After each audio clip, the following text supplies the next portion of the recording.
Hey guys, how's it going? Hope you're doing well. My name is Crown, and today I'm going to read you some very interesting stories that I hope that you're gonna love. And now, without further ado, let's go!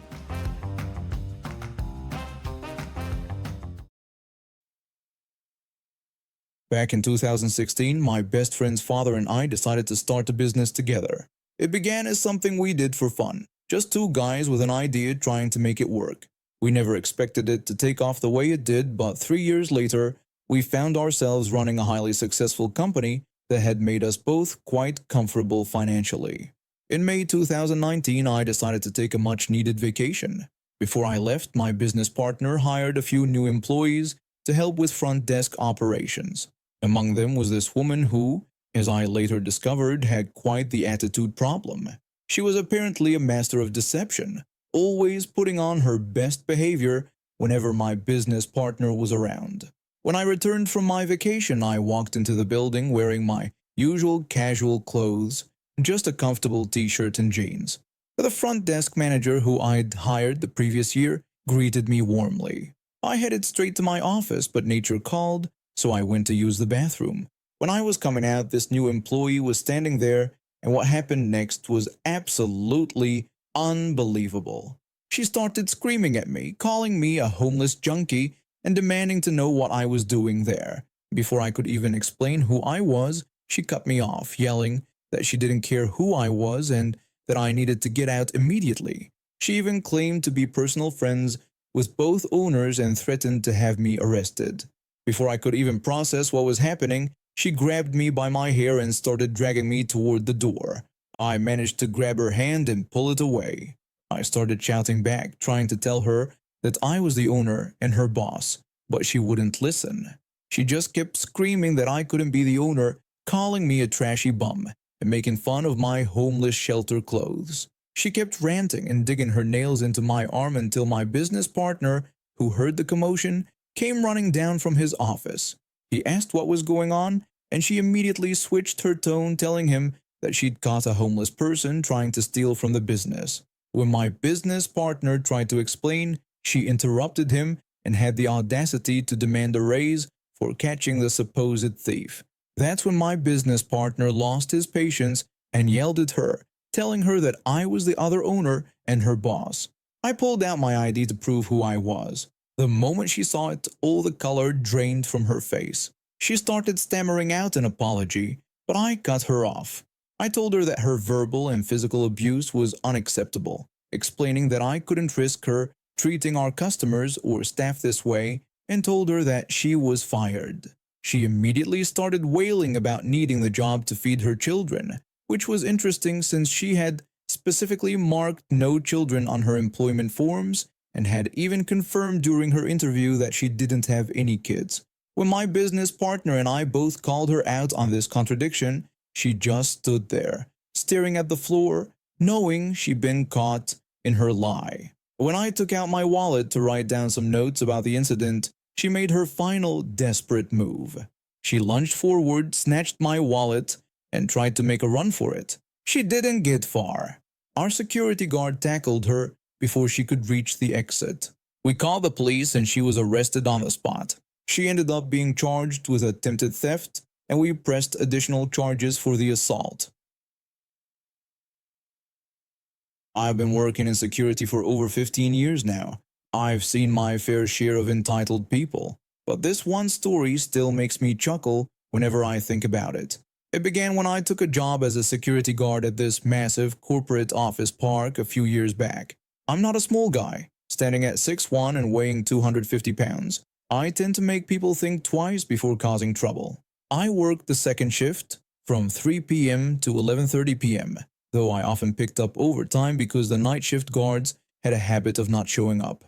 My post was in the lower lobby, where all the regular employees came and went, while the main security office was in the main lobby for guests. The complex was huge, 3 connected buildings with massive parking lots surrounding them. On rainy nights, I'd drive the company shuttle van to take employees, mostly women, to their cars.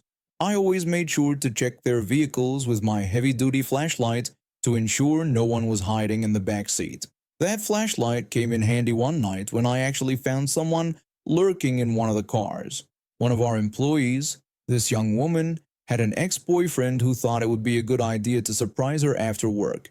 I told her to stay back and told her about the person in her car.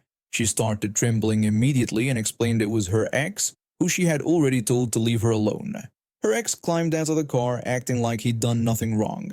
He tried to justify his actions by saying he just wanted to talk because she wasn't returning his calls. I ordered him to leave the property immediately, explaining that he was trespassing.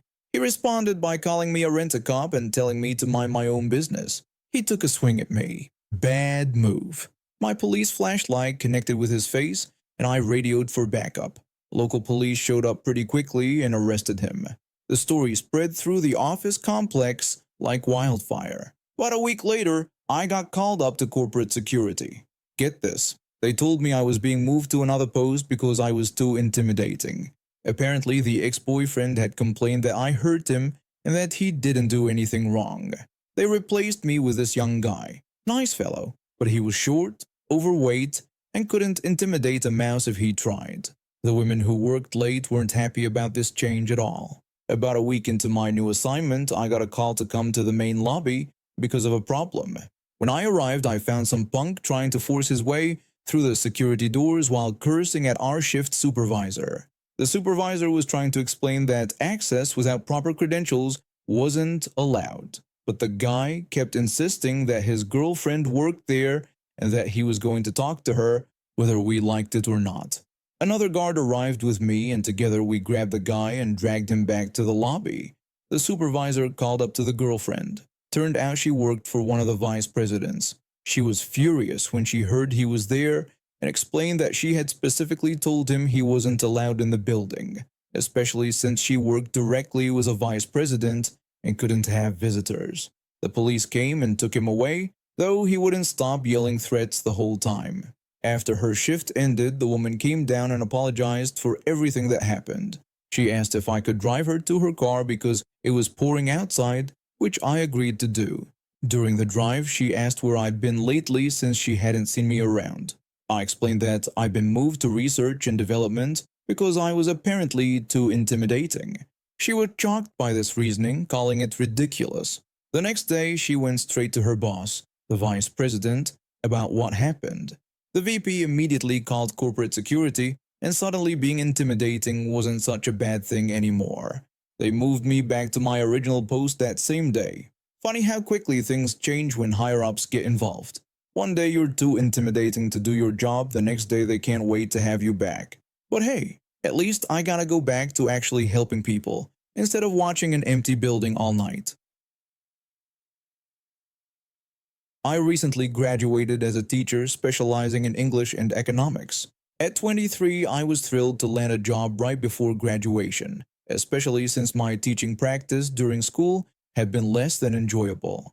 The only downside, I look much younger than I am. Most people guess I'm around 17 or 18, which, as you can imagine, sometimes leads to interesting situations. I started working at my new school about 2 months ago. During my first week, I made sure to introduce myself to as many staff members as possible, letting them know I was the new substitute teacher.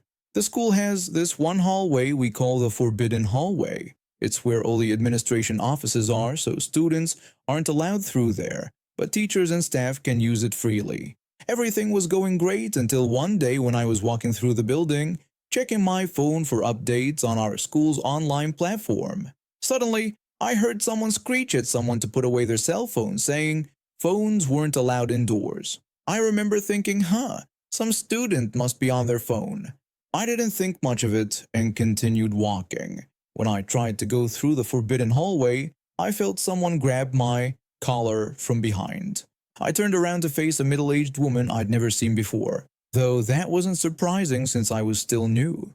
She immediately started scolding me, telling me I wasn't allowed to walk through there.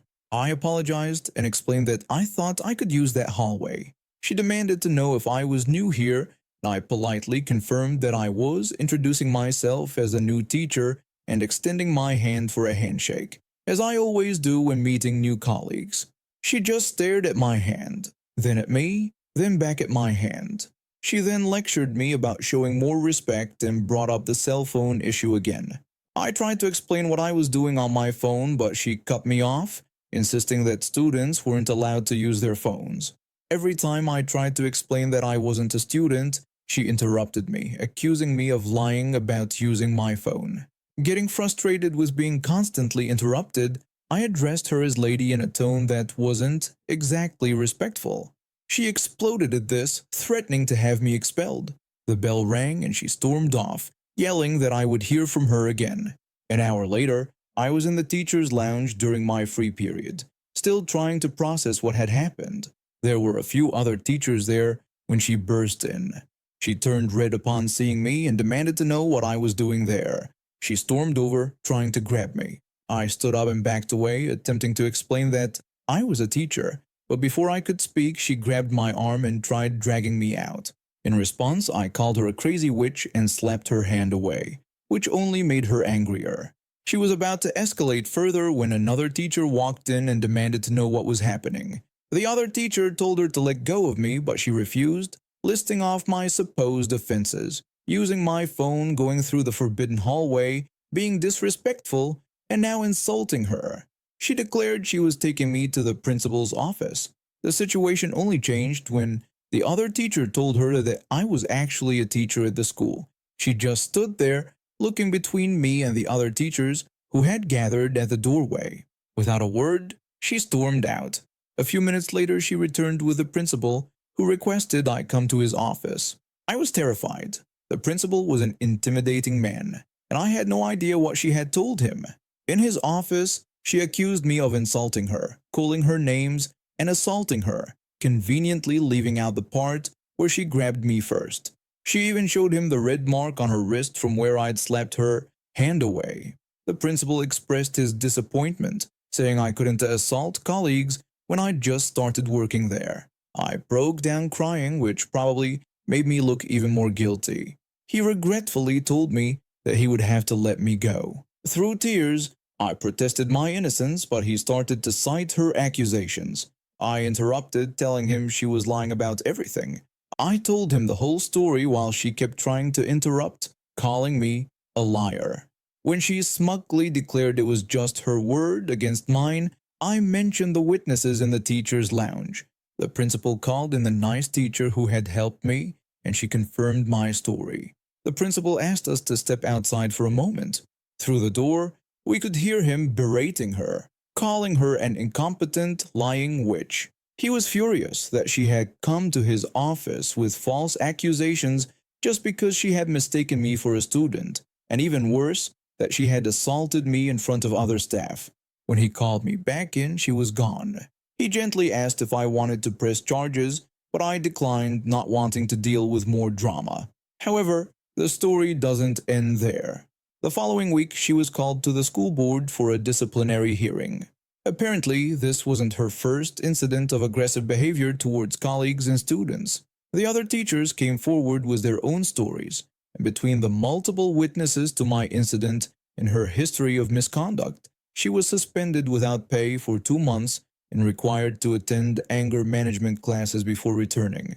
These days, she still works at the school but stays far away from me. The few times we've had to interact during staff meetings, she looks like she's swallowed a lemon. The principal had security cameras installed in all the hallways for everyone's safety.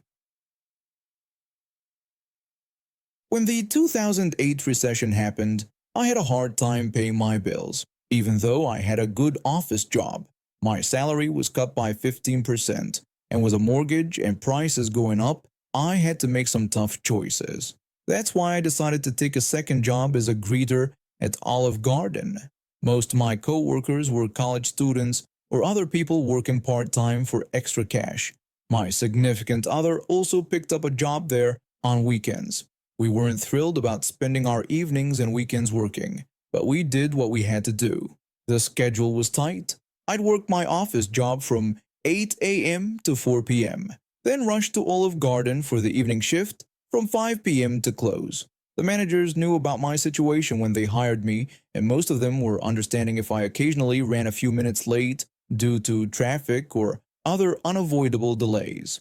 Everything was manageable until that day before Mother's Day in 2009. I got stuck in traffic and was running about 10 minutes late for my shift. I did the responsible thing and called ahead to let them know. The evening greeter answered and was completely understanding about the situation. She told me not to worry and to take my time, mentioning that she was just going home to watch TV anyway. When I arrived, I quickly changed into my uniform and clocked in.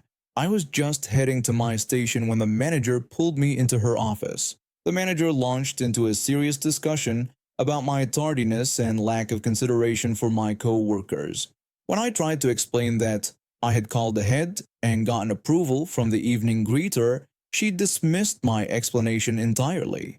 She then told me in no uncertain terms that I clearly wasn't cut out for working 2 jobs because I was too inconsiderate.